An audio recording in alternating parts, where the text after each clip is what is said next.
Oui, en fait, aujourd'hui, nous sommes en train de célébrer la journée mondiale contre la traite des êtres humains, la traite des personnes, qui est le thème général, avec trois sous-thèmes.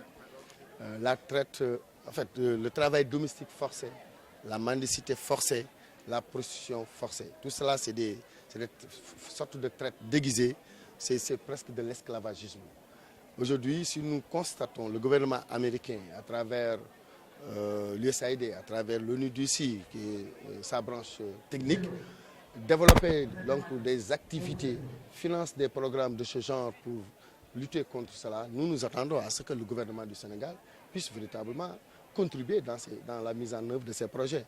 Qu'est-ce qui empêcherait sur les 4 communes qui déroulent au Sénégal ce projet, notamment Médina, la commune de Médina, Diamaguène Sicap Mbao, la commune de Fass Gueule Tapée et la commune de Pikine Nord, qui bénéficient de 50 millions et qui luttent efficacement contre ces genres de fléaux, d'avoir une participation ne serait-ce que de 20 millions ou de 15 millions du gouvernement du Sénégal. Vous avez entendu nos engagements. En tant que maire, nous prenons dans nos maigres budgets pour contribuer avec une perfusion financière, un montant pour continuer à dérouler d'autres actions afin de réussir ces objectifs. Donc l'appel que nous lançons par rapport à cette campagne Cœur Bleu, c'est justement penser aux personnes vulnérables. Au-delà de la pensée, agir pour ces personnes vulnérables. Et quand on parle de personnes vulnérables, c'est des femmes qui ne sont pas comme Madame la première adjointe au maire. C'est des femmes qui ne sont pas comme des femmes députées. C'est des femmes qui ne sont pas comme des femmes travailleuses. C'est des femmes vulnérables. Et les femmes sont nos mamans. La femme, comme le prophète l'a dit, c'est l'école de la société. Ces femmes-là, on ne peut pas laisser des gens profiter d'elles de manière avec impunité.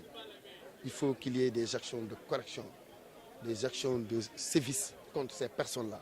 Qu'il faut qu'il y ait des lois endurcies qu'on applique sur le terrain pour qu'on n'exploite plus ces femmes-là, qu'on les pousse à la prostitution forcée, qu'on s'enrichisse et qu'on les laisse vêtements déprimés.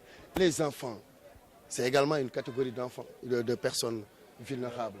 On ne peut pas les mettre au nombre sans leur demander leur avis et ne pas les protéger et ne pas les couver et vivre dans une société où on les exploite.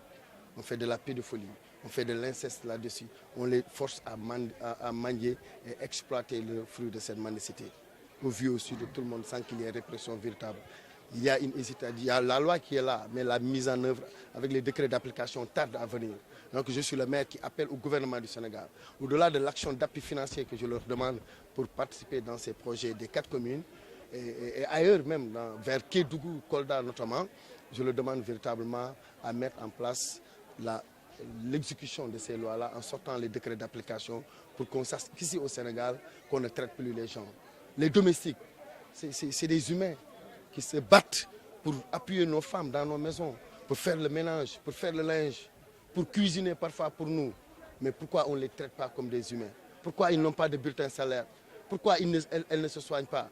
Je crois que c'est avec un cœur meurtri que je demande à toute la société, et vous de la presse, à crier encore, à mettre des débats, à des émissions et parler des documentaires là-dessus pour que ces domestiques-là, qu'on ne les exploite pas encore une fois avec des salaires minables, avec de l'exploitation sexuelle même dans les maisons. Parfois c'est le fils aîné de monsieur ou de madame, parfois c'est un neveu qui est dans la maison qui détruisent leur vie et ça, nous devons véritablement crier.